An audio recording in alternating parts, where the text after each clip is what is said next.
इससे पहले और कुछ, बस ये चार को याद रखना।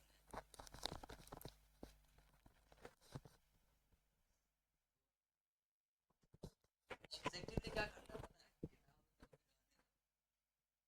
सब करवा देंगे, बस लास्ट में क्या कर,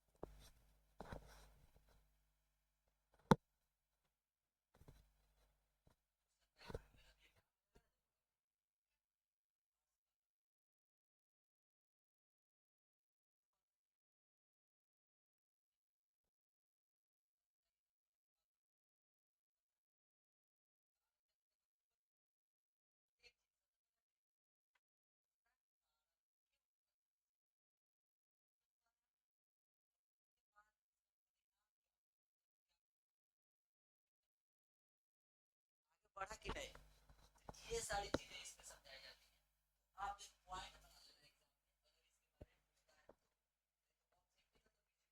अगर इसके बारे में पूछता है तो या कहाँ हुआ, मेरा जगह नामक है, कहाँ पर हुआ, गुजरात में हुआ। इसके अलावा आप ये जानते हो, ये मेन चीज है, सूखे के कारण फसलें क्या हो गई थी, बर्बाद हो गई थी, बस दूसरा कुछ नहीं था। और बाकी जो पॉइंट है, और इस कानून के तहत क्या था कि यदि उपज सामान्य उत्पादन के एक चौथाई से भी कम हो तो किसान छूट के हकदार है। यानी कहने का मतलब है कि जितना बताया गया है, अगर उसका 1/25 हिस्सा जो होता है, 1/4 कह रहे हैं, मैंने उसका चौथा चौथा हिस्सा जो है, अगर वो अभी होता है तब भी उसको किसान को क्या है, लगान में छूट देना है। मतलब उसे लगान लेना नहीं है, कम से कम आधा फसल होगा तब जाके, मतलब कि 10,000 रुपया कोई किसान लगाया है, और कम से कम उसको, अगर 10,000 का चौथा हिस्सा क्या होगा, 2500, अगर 2500 का अनाज होता है तो उसे लगान लेना नहीं है, कम से कम आधा होना चाहिए, ये था रूल। लेकिन ये उस समय बर्बाद हो गई थी फसलें, और लोग मान नहीं रहे थे। फिर आपको पता है गांधी जी वहां पर सरदार वल्लभ भाई पटेल के साथ मिलकर इस आंदोलन को अंजाम दिए थे, वहां पर विरोध किया था, और तब जाके परिणाम क्या निकला था। तो और ये डेट भी देख लो कब हुआ था, 11 मार्च 1918 को हुई थी। कहाँ हुआ था, गुजरात के खेरा जिले में हुआ था। ये सब इंपॉर्टेंट टॉपिक्स है, आप कॉपी में लिख भी लेना, बाद में लिखवा दिया जाएगा। यह आंदोलन 1918 में महात्मा गांधी ने क्या किया था, ब्रिटिश के खिलाफ आयोजित किया था।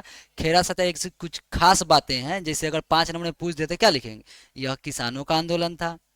यह आंदोलन अंग्रेजों द्वारा लगाए गए उच्च करों के खिलाफ था, मतलब ज्यादा टैक्स ले रहे थे उसके खिलाफ था। इस आंदोलन को पहला असहयोग आंदोलन भी कहा जाता है। यहाँ भी हुआ था कि असहयोग करना है, अंग्रेजों का सहयोग नहीं करना है किसी भी तरीके से। इस आंदोलन में गांधी जी ने किसानों को राजस्व का भुगतान करने के लिए प्रेरित किया। ठीक है। उसके बाद इस आंदोलन में किसानों ने कर माफी की मांग की थी। इस आंदोलन में किसानों ने अहिंसक प्रतिरोध किया था। इस आंदोलन की वजह से ब्रिटिश सरकार ने उस साल कर वसूली स्थगित कर दी थी, मतलब कि माफ कर दिया था। इसका परिणाम क्या हुआ कि माफ कर दिया था, ये मेन चीज हो गया, बस हो गया। उसके बाद आता है फिर अहमदाबाद में ही मिल हड़ताल हुआ, सेम डेट, मतलब कि सेम साल था 1918। फिर आगे क्या कहता है, ये क्या हुआ था, तो ये हुआ था अहमदाबाद में कपास मिल के मालिकों में और उसके श्रमिकों में, यानी कि मजदूरों के बीच में जो है औद्योगिक विवाद के दौरान किया गया ये हड़ताल था। मालिक मजदूरों को दिया जाने वाला प्लेग बोनस वापस लेना चाहते थे, जबकि मजदूर अपने वेतन में 35% की बढ़ोतरी की मांग कर रहे थे। उसके अलावा गांधी जी के नेतृत्व में शांतिपूर्ण हड़ताल के दौरान उन्होंने भूख हड़ताल भी की। अहमदाबाद मिल हड़ताल सफल रही और मजदूरों को उनकी इच्छानुसार वेतन वृद्धि की विधि प्रदान की गई। मतलब जो चाह रहे थे कि हमारा वेतन हो, यानी कि उनका जो महीना जो मिलता था सैलरी, उसमें कितना परसेंट का वृद्धि हो, 35% का। तो जो भी रहा हो उसको मान लिया गया, किसके द्वारा, अंग्रेजों के द्वारा। फिर क्या हुआ आगे, अब आता है बात, मतलब कि तो पहले हुआ, बाद में वहां गए थे, पहले चंपारण वाली बात आ गई। तो ये पहली बार कब आए थे, 15 अप्रैल 1917 को चंपारण आए, और फिर वहां पे सारा चीज को समझे, किस तरह से क्या क्या यहाँ पे लोगों का जो है प्रॉब्लम्स है, सबको समझा, उनके सिचुएशन को जाना, और तब उन्होंने लिखा। इन सारी बातों का आप जानबे करते हो, मेन क्या था, तीन कठिया प्रणाली था। ये सब चीज आप पढ़ ही चुके हो। मेन चीज है आपका डेट। ठीक है। चंपारण बिहार के पश्चिमोत्तर इलाके में आता है, मतलब हम लोग को उड़ती भारतीय कहा जाता है, मतलब हम लोग भारत के किस में आते हैं, उत्तर में आते हैं। और ये चंपारण बिहार के पश्चिमोत्तर इलाके में आता है, मतलब पश्चिम हिस्से में आता है। लेकिन ये कह सकते हैं कि हम उत्तर बिहारी इसलिए कहलाते हैं क्योंकि दक्षिण में केरल ये सब है, और हम लोग भारत के उत्तर में हैं, ठीक है। लेकिन बिहार के पश्चिम में माना जाता है। बिहार के ये जिला है ना, ये पश्चिम इसलिए ना कहते हैं पश्चिमी चंपारण, पूर्वी चंपारण और इधर चंपारण को जो बांटा गया। इसकी सीमाएं नेपाल से सटती है, नेपाल बगल में ही है, पता है आपको। यहाँ पर उस समय अंग्रेजों ने व्यवस्था कर रखी थी कि हर बीघे में 3 कट्ठे जमीन पर क्या करना है, नील की खेती किसानों को करनी होगी। पूरे देश में बंगाल के अलावा यहीं पर नील की खेती होती थी। पूरे देश में एगो बंगाल में होता था और एगो अपना चंपारण में होता था। इससे किसानों को इस बेवजह की मेहनत के बदले में कुछ भी नहीं मिलता था, उनको कुछ दिया ही जाता था बदले, केवल उनसे मेहनत करवाया जाता था, उनको बदले में कुछ भी दिया नहीं जाता था। उस पर क्या किया था, उन पर 42 तरह के अजीब अजीब से कर डाले गए थे। मतलब 42 तरह का कर टैक्स डाला गया था किसानों के ऊपर, समझो। मतलब एगो तरह का कोई अगर आपके ऊपर कोई मान लो, समझो कि लोने, समझो आज के डेट में 42 तरह का लोन जो है भरना था अंग्रेजों को, कहाँ से भरता। पहले इतना ना उसके ऊपर दबाव डाल दिया था कि इस सब खिलाफ में आवाजें नहीं उठाएगा। आदमी आवाज कब उठाता है, जब आदमी कम से कम समृद्ध हो, धनी हो, मजबूत हो, पैसे का हालत खराब नहीं हो, मतलब स्थिति अच्छी हो, तब आदमी किसी के खिलाफ लड़ता है। ये पहले डाल दिया गया था, देख रहे 42 तरह के। राजकुमार शुक्ल इलाके के एक समृद्ध किसान थे, मतलब ये थोड़ा धनी मनी थे और ठीक ठाक थे, लेकिन इन्होंने स्थिति को समझा और सोचा कि कुछ काम करेंगे। उन्होंने शोषण की इस व्यवस्था का पुरजोर विरोध किया, जिसके एवज में उन्हें कई बार अंग्रेजों के कोड़े और प्रताड़न का शिकार होना पड़ा। कोड़ा भी खाना पड़ा, पिटाना भी पड़ा इनको। जब उनके काफी प्रयास करने के बाद भी कुछ न हुआ तो उन्होंने बाल गंगाधर तिलक को बुलाने के लिए कांग्रेस के लखनऊ कांग्रेस में जाने का फैसला लिया। कांग्रेस लखनऊ अधिवेशन 1916 में जब इनको मालूम चला तो किससे मिलने गए, बाल गंगाधर, क्योंकि उस समय ये गांधी जी का नाम जानते उनते नहीं थे, ये बाल गंगाधर तिलक के पास गए थे। लेकिन वहां जाने पर उन्हें गांधी जी को जोड़ने का सुझाव मिला। मतलब बाल गंगाधर तिलक ने सुझाव दिया कि गांधी जी नाम के एक व्यक्ति हैं, अगर तुम उनको कहते हो तो समझ लो कि तुम्हारा काम हो जाएगा। फिर क्या हुआ और वे उनके पीछे लग गए, गांधी जी के पीछे। बाकी तो आप पढ़ ही चुके हो किस तरह से गांधी जी को बुला कर लाए। अंततः गांधी जी माने और 10 अप्रैल को दोनों जन कलकत्ता से पटना पहुंचे। वे लिखते हैं, रास्ते में ही मुझे समझ में आ गया था कि ये जनाब बड़े सरल इंसान है और आगे का रास्ता मुझे अपने तरीके से तय करना होगा। ये कौन लिखते हैं, गांधी जी बताते हैं। पटना के बाद अगले दिन वे दोनों मुजफ्फरपुर पहुंचे। वहां पर अगली सुबह उनका स्वागत मुजफ्फरपुर विश्वविद्यालय के प्रोफेसर और बाद में कांग्रेस के अध्यक्ष बने जेबी कृपलानी, इनसे मिले थे। कहां पर, मुजफ्फरपुर में मिले थे। और उनके छात्रों ने उनका स्वागत किया था, किन, गांधी जी का। कहां पे, मुजफ्फरपुर में, ठीक है।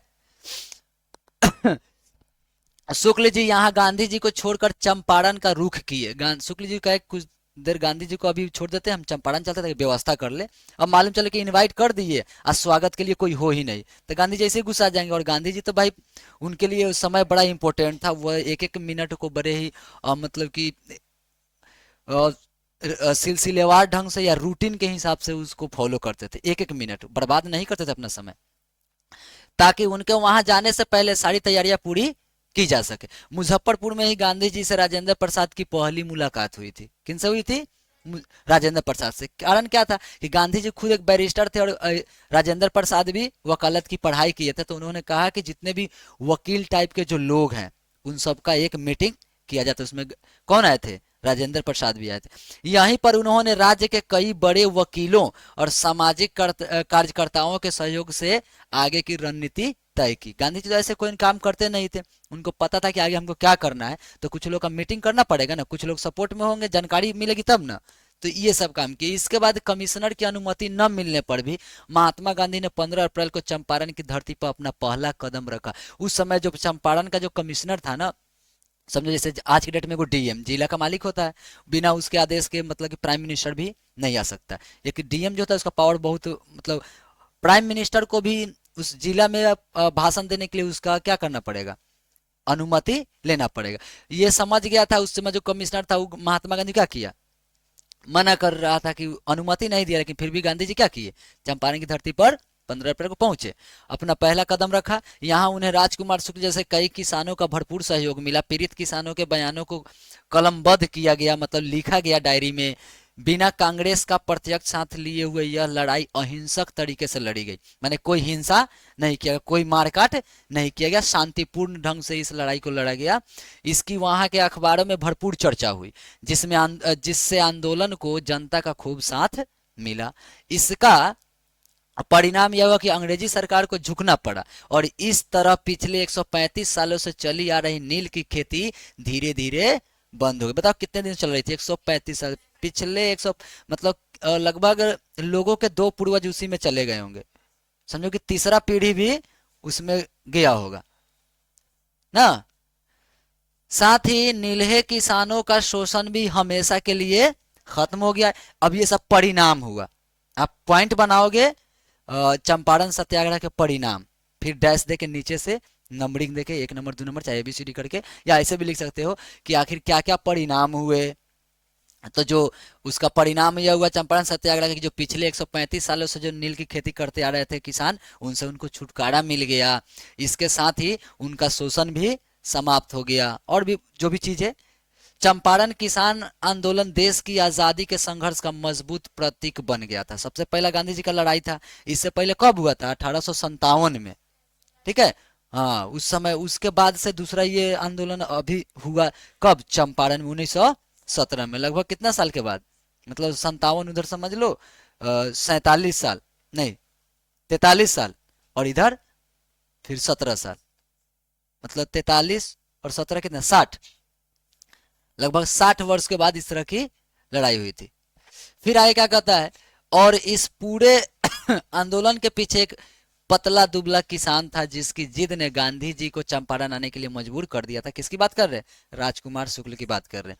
हालांकि राजकुमार शुक्ल को भारत के राजनीति इतिहास में वह जगह नहीं मिल सकी जो कि मिलनी चाहिए थी। भाई कुछ नहीं, इतना काफी है, 5 नंबर में भी इतना काफी है। ये एक्स्ट्रा चीज है, नॉलेज के लिए आप पढ़ सकते हो क्या क्या हुआ, पूरा डिटेल ये आज ही हम डाल देंगे। अभी 11-12 बजे टेलीग्राम पर हम डाल देंगे, ठीक है। अब इसमें क्या क्या हुआ डिटेल में आप लोग पढ़ लेना। कल वाला वीडियो डाले थे? कल वाला नहीं डाले थे ना, जैसे आज वाला है। हाँ, उसके 2 दिन का था, वो डलाएगा। आज वाला जैसे हो रहा है तो कल डलाएगा, फिर कल वाला आज डलाएगा। बाध्य हो गए थे वहां पर नील की खेती करने अभी तक समझ ही गए हो, रिपीट करने की आवश्यकता नहीं, आप समझ गए हो, डेट आपको पता हो गया है, याद रहेगा कब शुरुआत हुई थी चंपारण सत्याग्रह की। इसमें तारीख नहीं दिया, 15 अप्रैल को शुरू नहीं हुआ था, 15 अप्रैल को गांधी जी आए थे पहली बार, ठीक है। सीधे 17 याद रखना, 1917 में इन्होंने क्या किया? चंपारण सत्याग्रह किया। क्यों किया? कारण लिखना, टॉपिक बनाना है क्या? कारण, कारण क्या थे? 3 कठिया प्रणाली, बस। हाँ, नील की खेती, मतलब ये सारे पॉइंट्स हैं, आप इसको पॉइंट पॉइंट दे दे के डील कर सकते हो। इतनी सारी चीजें जान गए। परिणाम क्या निकल के आया वो भी आपने पढ़ लिया, बस हो गया, बात खत्म। उसके बाद हम लोग आगे चलते हैं। ये सारा चीज इसमें लिखा हुआ है, कब क्या हो रहा था, जुल्म ढा रहे थे, कौन कौन क्या कर रहा था, देखो ना। अंग्रेजों की ओर से खूब शोषण हो रहा था, ये सब चीजें तो खुद से जोड़ के आप लिख सकते हो, क्या हो रहा, अत्याचार क्या हो रहे थे। ऊपर से कुछ बगान मालिक भी जुल्म ढा रहे थे। अरे यार कितना ये सब्जी सब जलाता है। ये सारी चीजें गांधी जी कैसे कैसे मतलब जायजा लिए, किस चीज को समझे, ये पूरा डिटेल इसमें लिखा हुआ है, ठीक है। मतलब मना कर दिया था वो कमिश्नर जो था कि इसमें नहीं पहुंचना है, और कोई मना कर दिया था उसका उल्लंघन करोगे तो फिर केस हो गया गांधी जी के ऊपर। फिर अगले दिन को कोर्ट में भी पेशी होना था, हाजिर होना था कि हाँ जब आपको मना किया नहीं आना था आप क्यों आए। केस मुकदमा उल्लंघन कर दिया था ना गांधी जी। फिर सारी चीजों को देखते हुए बहुत सारी चीजें इसमें लिखी हुई है। मतलब एक बार आप पढ़ लोगे ना तो कहे कि कहीं भी मतलब कुछ भी कहे। और ये बात जान लो कि जो बच्चे लोग एग्जाम देते हैं ना, कंपटीशन की जो तैयारी करते हैं, उसमें भी तो पूरा ऑब्जेक्टिव आर्ट्स वगैरह पढ़ना ही पड़ता है, जीके जिसको बोलते हैं। वो सारी चीजें मतलब कि सारी चीजें से जुड़ा हुआ है। अगर जो भी बच्चे पढ़ने वाले के लिए मतलब है ही, गांधी जी का पूरा चैप्टर है, इंपॉर्टेंट है। चलिए आगे चलते हैं हम लोग। उसके बाद क्या हुआ? असहयोग आंदोलन। असहयोग आंदोलन पता है कब हुआ था? 1 अगस्त को शुरू हुआ था और 12 फरवरी 1922 को ये स्थगित हुआ था। मतलब कि इसको गांधी जी ने क्या किया था और क्यों बंद किया थे? तो 5 फरवरी को कांड हो गया था, इसीलिए वो गुस्सा के क्या किए, निर्णय लिए कि अहिंसा का ये हिंसात्मक हो गया है ना।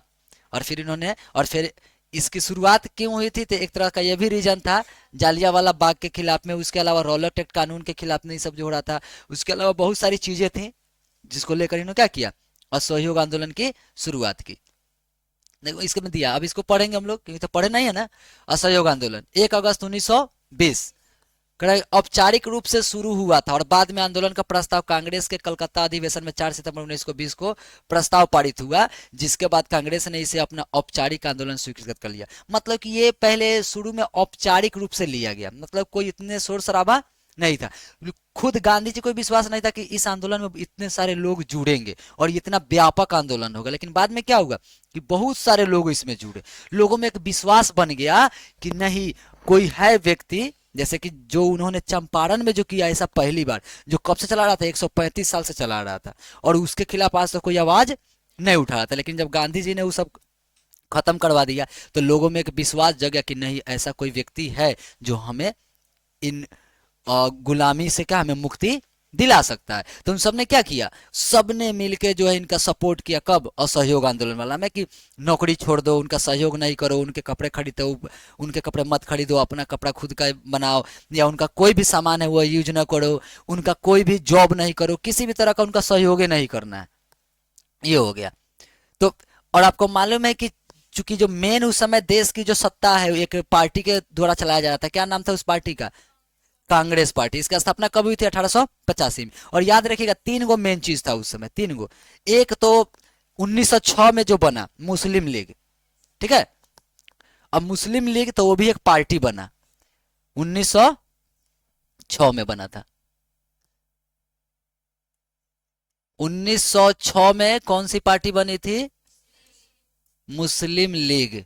मुस्लिम लीग की स्थापना हुई थी, ठीक है।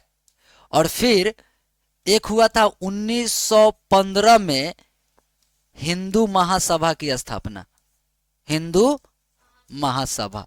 अब समझ सकते हो कि इसमें क्या लिखा है, इसमें हिंदू लिखा और इसमें क्या लिखा है, तो कहीं ना कहीं अलग अलग सोच विचार वाले लोग रहे होंगे। समझ में आ रहा है कुछ, कहीं ना कहीं क्या होगा कि ये सोच विचार के लोग अलग अलग रहे होंगे। जातिवाद यहां समझ में आ रहा है कुछ, हिंदू और मुस्लिम का। तो यहीं से शुरुआत हुई थी कि क्या लोगों में एकता नहीं था इंडिया में, मतलब हिंदू मुस्लिम वाला क्या था, पैटर्न था, और यही कारण था कि एकता नहीं था। और यहां से कहीं ना कहीं यहीं से अगर ये बना तो कहीं ना कहीं मुस्लिमों को ये लगा कि सपोज दैट कि अगर हमें आजादी मिल भी गई तो यहाँ पर जो वर्चस्व होगा ना वो हिंदुओं का होगा, और मुसलमानों के साथ क्या होगा, अत्याचार होगा। तो कहीं ना कहीं मुसलमान को इस बात का डर था, तो उन लोगों ने क्या किया, अपना एगो अलग पार्टी बनाया जिसका नाम क्या रखा, मुस्लिम लीग। अब क्या हुआ कि हिंदू भी कम नहीं थे, वो अभी सोचे कि ये सब अपना पार्टी बना लिया है, और पहले से एक और पार्टी था, कौन, कांग्रेस पार्टी।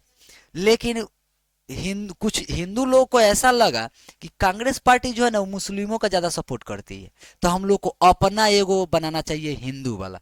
तो उसने हिंदू महासभा नामक एक पार्टी की स्थापना कर दिया इन लोगों ने। अब कहीं ना कहीं 2 गो गुट में बट गया था, मतलब हिंदू सोच रहा था कि हम अपने लिए काम करें, मुस्लिम सोच रहा था कि हम अपने लिए काम करें, मतलब जुड़ाव था ही नहीं।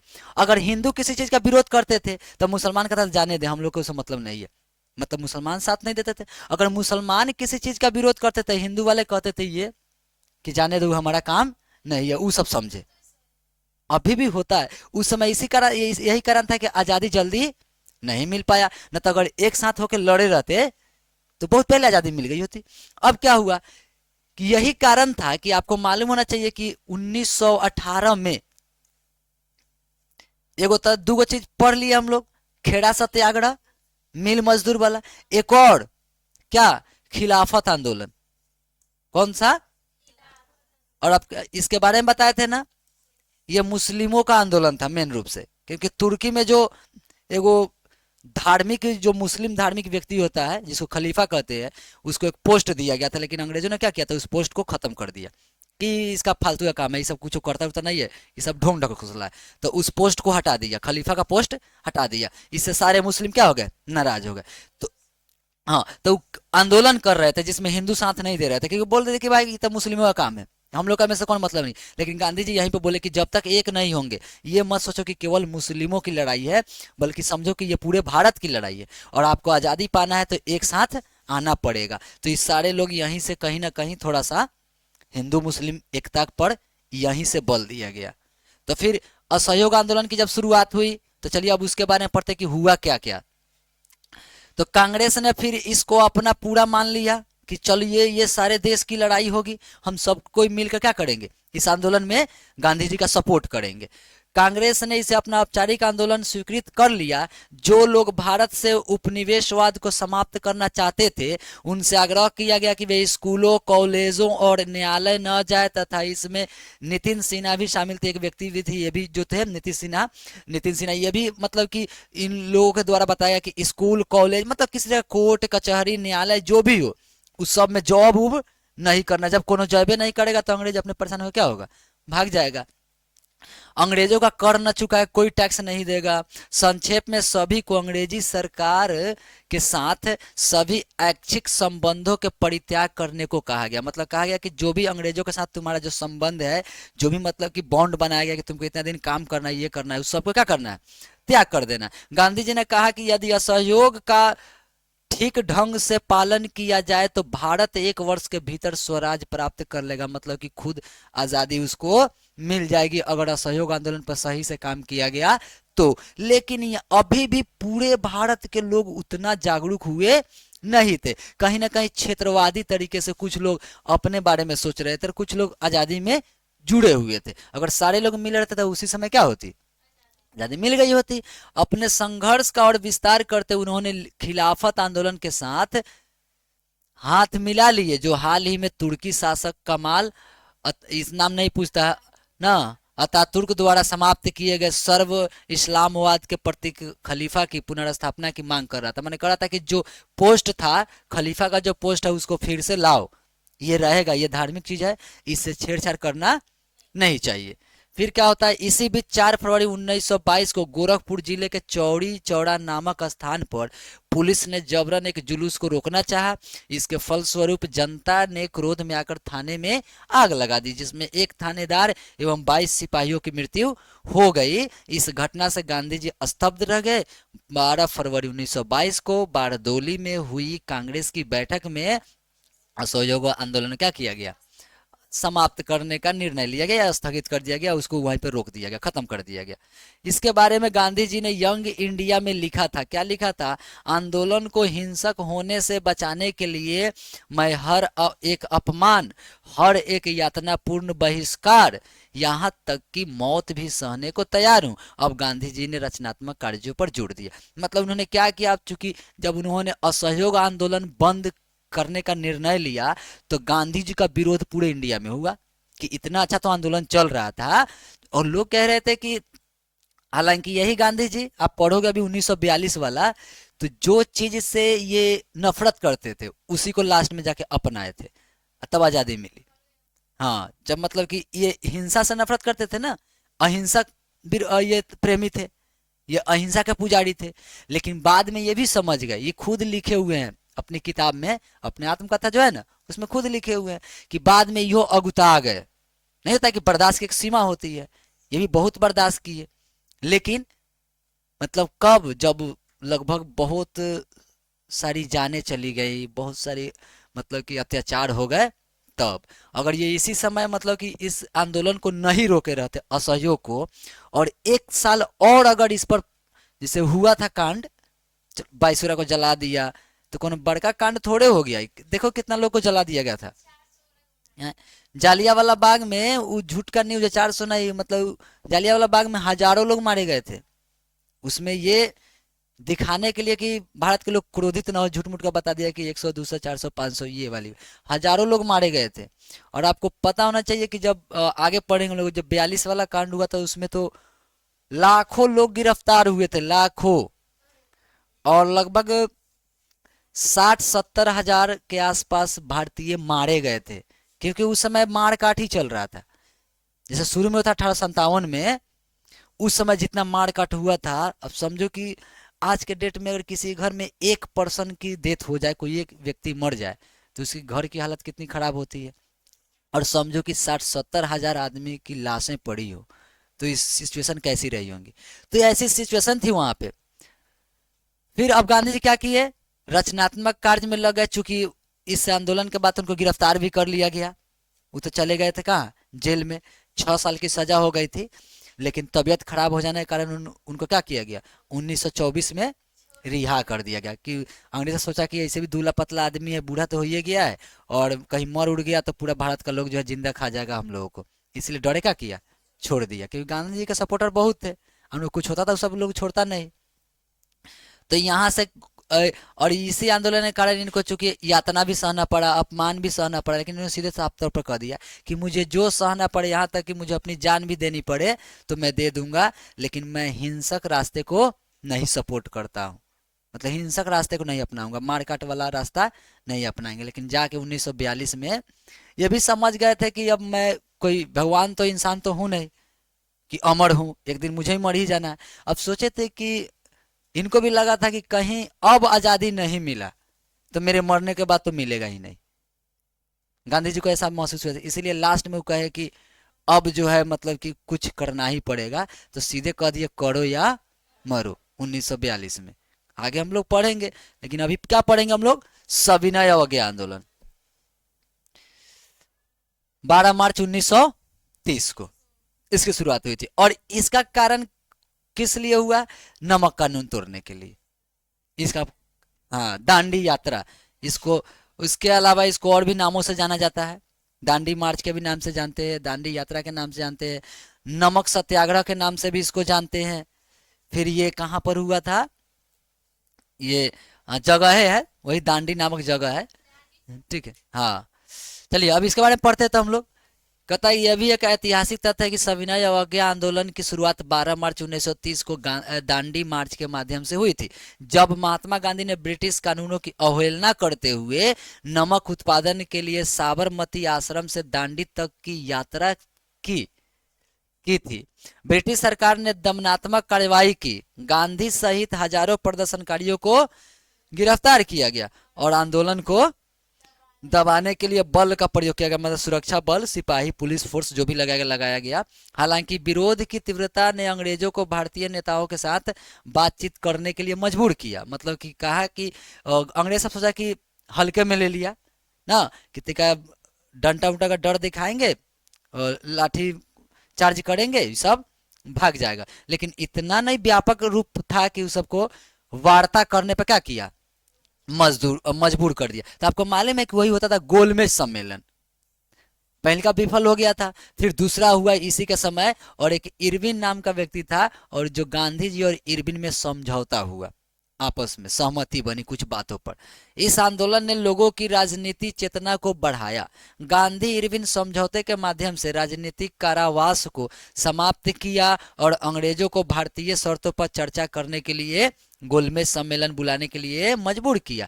इसने भारतीय स्वतंत्रता को बहुत मजबूत किया, जो अंततः इसे तुरंत स्वतंत्रता की ओर नहीं ले गया। मतलब कहने का मतलब है कि उस समय तो नहीं ले गया, लेकिन कहीं ना कहीं यह भी आंदोलन एक व्यापक तौर पे बना रहा वहां पर। और फिर बात क्या होती है इसमें, जो ये दिया गया है ना, ये वाली चीजें कि कुछ शर्तें थी। क्या शर्त रखा गया, जैसे कि बहुत सारे लोगों को गिरफ्तार किया गया था, तो शर्त था कि पहले उस सबको छोड़ा जाए, फिर जो ये हम लोग को ये दिया जाए, मतलब अनुमति दी जाए कि हम लोग खुद से नमक बना सकते हैं। और भी बहुत सारी शर्तें थी इसमें, किसमें, सविनय अवज्ञा आंदोलन में, जो कि गांधी इरविन जब समझौता हुआ तो उसमें इस चीज को माना गया। महात्मा गांधी 1930 में बिना किसी हिंसा के ब्रिटिश उपनिषद के खिलाफ विरोध जताने के लिए सविनय अवज्ञा आंदोलन की शुरुआत की थी। सबको मालूम है सबसे प्रसिद्ध दांडी मार्च 12 मार्च 1930, ये डेट तो याद रखना ही रखना है। उसके बाद क्या हुआ, जब गांधी और उनके अनुयायियों ने ब्रिटिश कानून के खिलाफ खारे पानी से नमक बनाने के लिए 240 मील की पैदल यात्रा की थी। ठीक है, पैदल चले थे। राष्ट्रव्यापी भागीदारी, मतलब इसमें भागीदारी किन किन लोगों ने निभाया, तो इसमें बहिष्कार हुआ, करों का भुगतान न करने और ब्रिटिश कानून के खिलाफ विद्रोही व्यवहार में शामिल राष्ट्र की व्यापक भागीदारी ने पूरे भारत में इस आंदोलन को तेजी से फैलाया। मतलब कि सबका बहिष्कार करना था। यहीं पे नारा दिया गया स्वदेशी वाला, मतलब स्वदेशी चीजों को अपनाना था। कोई भी विदेशी चीज को यूज नहीं करना था ना। महिलाओं की भागीदारी, अब इसमें महिला, ये सब पॉइंट है। सरोजनी नायडू जैसी प्रमुख नेता उभरने लगी और उनकी भागीदारी ने स्वतंत्रता संग्राम में महिलाओं की सक्रिय भागीदारी में क्या किया, बदलाव ला दिया। मतलब कुछ औरतें आई जैसे सरोजनी नायडू, जैसे कि उनकी वाइफ खुद थी कस्तूरबा गांधी, उसके अलावा उधर जयप्रकाश नारायण की भी पत्नी थी प्रभावती देवी, उसके अलावा बहुत सारी औरतें थी जो कि इस आंदोलन में आई। तो उनको देखा देखी बहुत सारी औरतें भी क्या की, उनके पीछे पे चल पड़ी कि उनका भी योगदान मिलना चाहिए। अब फिर ब्रिटिश का प्रतिक्रिया क्या हुआ, जब सविनय आगे आंदोलन तो उसकी प्रतिक्रिया क्या हुई, तो ब्रिटिश सरकार ने दमनात्मक कार्रवाई की, मतलब कि बहुत कठोर कार्रवाई किया, लोगों के ऊपर गोलियां बरसाई, लाठी चार्ज किया, लोगों को पकड़ के जेल में डाला गया, मारा गया, पीटा गया, मतलब फांसी पर लटकाया गया, बहुत सारी मतलब चीज़। आपको पता है ना कि भगत सिंह को भी फांसी दी गई कब, 1931 में ही ना, ये सब चीज़ें याद है ना। हाँ, आज़ादी से पहले। उसके अलावा उसके पहले सेम डेट में उसी समय में चंद्रशेखर आजाद भी को भी जो है फंसा दिया गया था पार्क में, तो वो अपने आप को गोली मार के सुसाइड कर लिए थे। और भी बहुत सारे उनके बहुत सारे दोस्त भी थे भगत सिंह के, राजगुरु, सुखदेव, इन सबको भी फांसी दी गई थी। तो ये सारे उसी समय में हुआ था। और ऐसा नहीं था कि केवल इधर इधर ही जा रहा था, बहुत सारे जगह पे भी हो रहे थे, कांड हो रहा था हर जगह। फिर सब जगह अंग्रेज जो था क्या कर रहे थे, बड़े पैमाने पर गिरफ्तारियां की जा रही थी और अंतर्राष्ट्रीय समुदाय का ध्यान भारतीय स्वतंत्रता की ओर तब आकर्षित हुआ कि इतना काहे मतलब कि तांडव हो रहा है इंडिया में। अंतर्राष्ट्रीय स्तर पर, इंटरनेशनल लेवल पर भी फिर चर्चाएं शुरू हो गई। अब मेन पॉइंट क्या आता था, गांधी इरविन समझौता, कि गांधी में और इरविन में क्या हुआ, समझौता हुआ। इस आंदोलन के परिणाम स्वरूप 1931 में गांधी इरविन समझौता हुआ, जिसमें ब्रिटिश सरकार कुछ रियायतों पर सहमत हो गई और गांधी जी ने आंदोलन स्थगित करने पर सहमति व्यक्त की। मेन बात क्या था कि 1929 का जो लाहौर अधिवेशन हुआ था, जिसमें झंडा फहराया गया था कांग्रेस के द्वारा पहली बार, और जिसमें मोतीलाल नेहरू, जवाहरलाल नेहरू, ये सारे नेता लोग शामिल थे, तो बताया गया था कि चलो हम पूर्ण स्वराज की मांग करेंगे, पूर्ण स्वराज की पूरी तरह से आजादी की मांग। लेकिन इस समय गांधी इरविन समझौता भी उतना सफल नहीं हुआ, फेल हो गया। क्यों, मतलब कि बहुत हद तक सफल नहीं हुआ। कारण क्या था, क्योंकि पूर्ण स्वराज मिला नहीं था। बात जो था कि पूर्ण स्वराज की मांग करना है, लेकिन इसमें अंग्रेजों ने क्या किया, उन्होंने कहा कि ठीक है पूर्ण स्वराज नहीं, हम लोग तुमको कुछ हिस्सेदारी दे देंगे। मतलब हम लोग जो शासन कर रहे हैं ना, इस शासन में केवल अंग्रेज नहीं बल्कि कुछ भारत के लोग भी रहेंगे, उनका भी कुछ पोस्ट रहेगा, मतलब उनको हिस्सेदारी देंगे, पूरी आजादी नहीं देंगे। फिर राष्ट्रीय एकता पर प्रभाव, क्या प्रभाव पड़ा इसका, तो इस आंदोलन ने पूरे देश में ब्रिटिश शासन के खिलाफ राष्ट्रीय एकता और सार्वजनिक लामबंदी को बढ़ावा दिया, जिससे स्वतंत्रता के लिए सामूहिक भारतीय संकल्प को मजबूती मिली। मतलब कहीं ना कहीं ये भी राष्ट्रीय एकता को बढ़ावा दिया। आप पढ़ोगे जब 1857 की क्रांति, तो बहुत सारे लोगों ने अलग अलग जगह पे लड़ाइयाँ लड़ी, लेकिन हम लोग चूंकि उस समय भी आज़ाद हो सकते थे 1857 में ही, उस समय आज़ाद क्यों नहीं हुए, क्योंकि तरीका सही नहीं था। सबसे बड़ी कमी थी राष्ट्रीय एकता। मतलब जितने लोग भी लड़ रहे थे ना, उनका अपना पर्सनल रिवेंज था, मतलब वो व्यक्तिगत उनका कुछ क्या था, बदला लेना था, रिवेंज। मतलब किसी के साथ कोई जाति होगा, जैसे रानी लक्ष्मीबाई भी उस समय लड़ी, तो रानी लक्ष्मीबाई भी लड़ाई की, तो उस समय देश प्रेम नहीं था, वो ये था कि चूंकि पता है कि उनका पति मर गया था, और रूल था उस समय कि अगर कोई राजा उजा है, अगर मर जाता है, उसका कोई संतान अगर नहीं है, तो उसका सारा संपत्ति जो है सरकार जो है जब्त कर लेगी। तब क्या कि एक लड़के को गोद ली, ताकि बच्चा रहेगा तो रहेगा कि उसकी संतान है, क्योंकि अगर अंग्रेजों को मालूम चला कि किसी कोई संतान नहीं है, तो पूरा संपत्ति क्या कर लेगा, हड़प लेगा। तो इसीलिए पहले लोग गोद लिया करते थे, कोई संतान रहेगा ना, वंश, तो कहे कि नहीं इसका संतान है। लेकिन अंग्रेजों ने उसको स्वीकार नहीं किया, एडॉप्टेशन जो है उसको स्वीकार नहीं किया, कहा कि हम इसको नहीं मानेंगे। और क्या किया अंग्रेजों ने, वही हड़पना चाहा, तो रानी लक्ष्मीबाई उसके खिलाफ आवाज उठाई। तो कारण क्या था कि उनका भी पर्सनल रिवेंज था कि मेरा जो शासन है उसमें तुम लोग का कोई हिस्सेदारी नहीं है, मतलब देशव्यापी नहीं था। उधर बहुत सारे जो लोग थे, जैसे उनके नाना साहब थे, तात्या तोपे थे, वीर कुंवर सिंह थे, बहुत सारे ऐसे भी लोग थे जो पर्सनली लड़ रहे थे। क्यों लड़ रहे थे, क्योंकि कुछ लोगों का जो जैसे पेंशन वाला जॉब था, कुछ लोग बूढ़े हो गए थे तो उनका पेंशन बंद कर दिया, तो वो सब अलग खिसिया गया। कुछ लोग और मतलब धार्मिक तौर पर कि इसके साथ अंग्रेजों ने ऐसा ऐसा व्यवहार किया है, तो मतलब पर्सनली जो है बदला लेने के लिए लड़ रहे थे, देश के लिए कोई नहीं लड़ रहा था। यही कारण था कि 1857 की क्रांति के समय हम लोग को आज़ादी नहीं मिली, सब पर्सनल था उस समय। असली जो हुआ यहाँ पर मतलब राष्ट्रव्यापी जो आंदोलन हुआ वह समझो कि चंपारण से ही क्या हुआ, शुरू हुआ था, नहीं तो उसी समय क्या हो गया था, हम लोग को आजादी मिल गई होती। फिर नेक्स्ट क्या कह रहा है आगे, वही लास्ट में, सविनय अवज्ञा आंदोलन ने दुनिया भर में अहिंसक प्रतिरोध का उदाहरण स्थापित किया और यह 1947 में भारत की अंतिम स्वतंत्रता की दिशा में एक महत्वपूर्ण कदम था। ये इसके बारे में हो गया। अब ये लास्ट वाला भारत छोड़ो आंदोलन 8 अगस्त 1942 को। तो गांधी इरविन समझौता आपको पता है कब हुआ था, 5 मार्च 1931 को हुआ था। भारत छोड़ो आंदोलन द्वितीय विश्व युद्ध के समय 8 अगस्त 1942 को आरंभ किया गया था। यह एक जन आंदोलन था, जन छूटा हुआ, ठीक है, जिसका लक्ष्य भारत से ब्रिटिश साम्राज्य को समाप्त करना था। अब लास्ट में यही था, जिसका उद्देश्य क्या था, जिसका लक्ष्य था भारत से ब्रिटिश साम्राज्य को समाप्त करना था, पूरी तरह से जड़ से उखाड़ फेंकना था, ठीक है। यह आंदोलन गांधी द्वारा अखिल भारतीय कांग्रेस समिति के मुंबई अधिवेशन में शुरू किया गया था।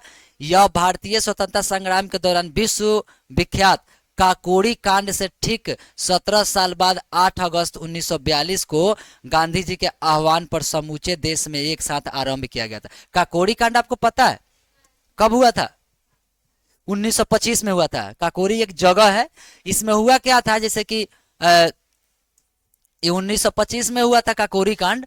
और हुआ क्या था कि अंग्रेजों का जो ट्रेन जा रहा था ना, जिसमें बहुत सारे हथियार और भी सामान थे, उसको लूट लिया गया था भारतीयों के द्वारा, जिसमें भगत सिंह लोग तो साथ में थे, जिसमें राम प्रसाद बिस्मिल जो थे ये सब मेन भूमिका में गए थे। उस समय इसको लूट लिया गया था, ठीक है। तो इसको भी नजर में रखते हुए ये किया गया था। उसके बाद यह भारत को तुरंत आजाद करने के लिए अंग्रेजी शासन के विरुद्ध एक सविनय अवज्ञा आंदोलन था। यह भी एक समय सविनय अवज्ञा आंदोलन ही था, लेकिन इसका नाम क्या रखा गया था, भारत छोड़ो आंदोलन। क्रिप्स मिशन की विफलता के बाद महात्मा गांधी ने ब्रिटिश शासन के खिलाफ अपना तीसरा बड़ा आंदोलन छेड़ने का फैसला लिया। क्रिप्स मिशन मतलब ये भी क्रिप्स नाम था अंग्रेज का, वो भी सब आपस में सहमति जताने आया, लेकिन बात उनमें बनी नहीं। कहा कि नहीं, हमको अब पूरी तरह से आजादी चाहिए।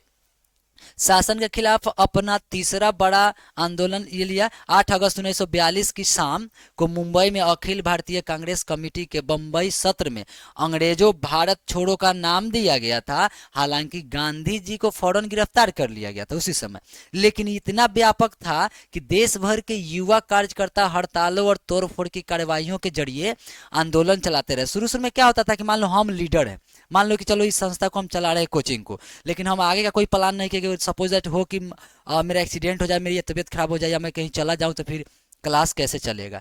तो वही बात हुई थी कि चूंकि इस आंदोलन से पहले कोनो पैमाना नहीं बनाते, पूर्व पहले का जो प्लानिंग नहीं करते थे, प्री प्लानिंग उसको नहीं कर पाए थे, लेकिन इस आंदोलन में पूरा प्री प्लानिंग था कि अगर सपोज दैट कि अगर गांधी जी गिरफ्तार हो जाए, चाहे फलाना आदमी गिरफ्तार हो जाए, तो फिर कैसे होगा। तो सबको कोई ना कोई काम दे दिया गया था कि अगर गांधी जी गिरफ्तार होते हैं तो इस काम को तुम संभालोगे, अगर ये ऐसा होता है तो इस काम को तुम संभालोगे, मतलब इसको रोकना नहीं है।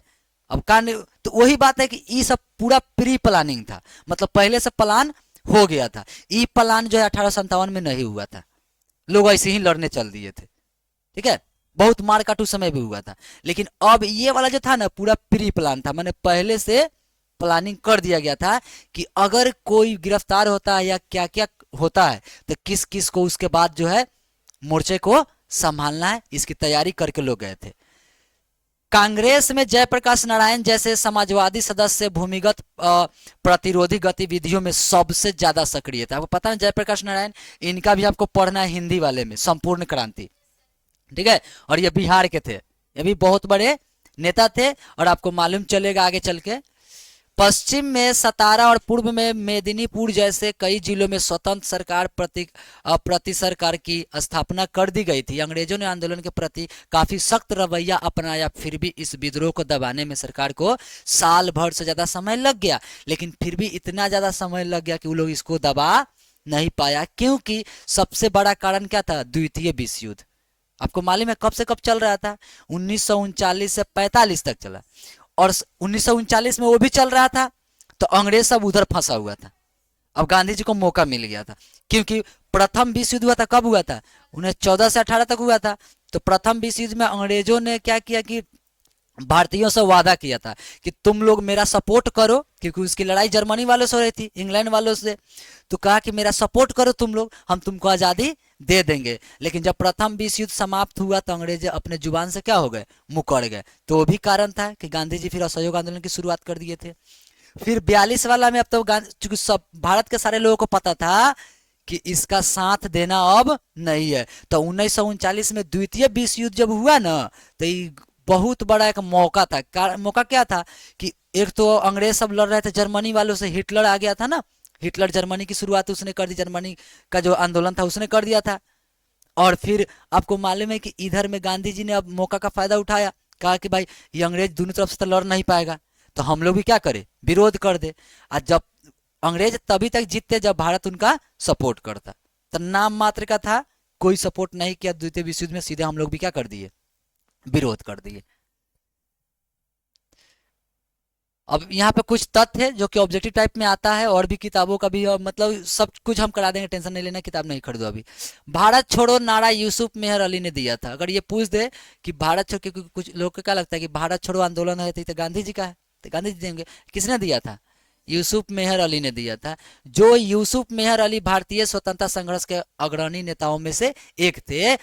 विश्व युद्ध में इंग्लैंड को बुरी तरह उलझता देख जैसे ही नेताजी ने आजाद हिंद फौज को दिल्ली चलो करा दी। इसमें बहुत सारी चीजें ऑब्जेक्टिव में आती है। पहली बात, आजाद हिंद फौज का गठन किया गया था किसके द्वारा? सुभाष चंद्र बोस के द्वारा। और सुभाष चंद्र बोस ने नारा दिया था दिल्ली चलो, क्योंकि मेन लड़ाई कहाँ हो रही थी? दिल्ली से ही हो रही थी, तो उन्होंने नारा दिया था। इस आंदोलन में गांधी जी ने नारा दिया था करो या मरो का नारा दिया था, ठीक है, डू एंड डाई।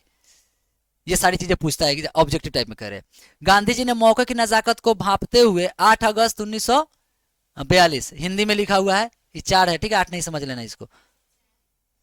उसके बाद रात मने 8 अगस्त 1942 की रात में बंबई से अंग्रेजों को भारत छोड़ो व भारतीयों को करो या मरो का आदेश जारी किया गया। गांधी जी ने आदेश जारी किया, अंग्रेजों के लिए क्या जारी किया? भारत छोड़ो। और भारतीयों के लिए क्या जारी किया? करो या मरो। और सरकारी सुरक्षा में यरवदा पुणे स्थित, या मुंबई में जगह का नाम है, स्थित आगा खां पैलेस में चले गए, और वहीं पर गांधी जी को गिरफ्तार किया गया था। आगा खां पैलेस में ही इनको गिरफ्तार किया गया था। उसी में नजरबंद कर लिया था अंग्रेजों ने कि सब गांधी जी का हाथ है, गांधी जी को नजरबंद कर लो, मतलब उनको गिरफ्तार कर लो, उनको छुपा दो, और नहीं रहेंगे ना आंदोलन होगा। लेकिन अंग्रेजों को नहीं पता था कि पूरा हो रहा था प्लान के तहत, कि तुम गांधी जी को भी गिरफ्तार कर लोगे ना तो आंदोलन रुकने वाला नहीं है। उसका जिम्मेदारी किसी और को भी सौंप दिया गया है। बहुत सारे लोग ऐसे उस समय थे कि उस आंदोलन को आगे बढ़ा सकते थे, सब बढ़ाते गए। 9 अगस्त 1942 के दिन इस आंदोलन को लाल बहादुर शास्त्री सरीखे से एक छोटे से व्यक्ति ने प्रचंड रूप दे दिया। अब देखो, अभी जयप्रकाश नारायण कभी आ गए, कभी लाल बहादुर शास्त्री आ गए, मतलब इन सारे लोगों ने कब जब गांधी जी को वहीं पर आगा खां पैलेस में गिरफ्तार किया गया था। तो ये भी क्वेश्चन आता है कि 1942 के भारत छोड़ो आंदोलन के समय गांधी जी को कहाँ नजरबंद किया गया था? तो आगा खां पैलेस में, महल में, जो उनको नजरबंद किया गया था। फिर उसके बाद किसने संभाला था मोर्चा? तो लाल बहादुर शास्त्री ने। 19 अगस्त 1942 को शास्त्री जी भी क्या हो गए? गिरफ्तार हो गए। तो फिर आगे क्या हुआ? फिर आगे कहता है, तो फिर वो गिरफ्तार हो गया, फिर आगे कोई ना कोई संभाला ही। इसके कुछ मुख्य पॉइंट क्या है कि 9 अगस्त 1925 को ब्रिटिश सरकार का तख्ता पलटने के उद्देश्य से बिस्मिल, राम प्रसाद बिस्मिल, पूरा नाम क्या था? राम प्रसाद बिस्मिल के नेतृत्व में हिंदुस्तान प्रजातंत्र संघ के 10 जुझारू कार्यकर्ताओं ने काकोरी कांड किया था, मतलब ट्रेन को लूट लिया था, जिसकी यादगार ताजा रखने के लिए पूरे देश में प्रतिवर्ष 9 अगस्त को काकोरी कांड स्मृति दिवस मनाया जाने लगा था, ठीक है। और इस परंपरा जो है किसने शुरू किया था? भगत सिंह ने शुरू किया था। और इस दिन बहुत बड़ी संख्या में नौजवान एकत्र हुए थे, क्योंकि भगत सिंह नौजवान थे। इनका जन्म कब हुआ था? 1907 में हुआ था। और समझो कि 1925 में घटना को अंजाम दिए थे, मतलब कि 18 साल के थे। और समझ लो 18 साल के युवा, तो युवा जिसको सपोर्ट करेगा युवा ही आएगा। एक उम्र में आता है सब कोई। गांधी जी ने एक सोची समझी रणनीति के तहत 9 अगस्त 1942 का दिन चुना था। ठीक है, ये सब सोचा समझा हुआ क्या था? चाल था कि बहुत सारे कांड थे। तो चलिए आप लोग पढ़ लीजिएगा, आज हम टेलीग्राम पर भी डाल देंगे, तुम लोग देख लेना वहां से। और फिर हम आज देखते हैं, नोट्स निकालने की कोशिश करते हैं और दे देंगे, कल ले लेना। और कल हम लोग पढ़ेंगे 1857 क्रांति, तो उसके बारे में पढ़ के आइएगा। और इस सारी डेटों को याद रखिएगा, एक बार पढ़ लीजिएगा ठीक से। बस दिमाग में अब कोई भी डेट उट ये सब भूलना नहीं है। मतलब कि तुम्हारा एगो चैप्टर समझो कि खत्म हो गया, महात्मा गांधी का चैप्टर जो है समाप्त हो गया।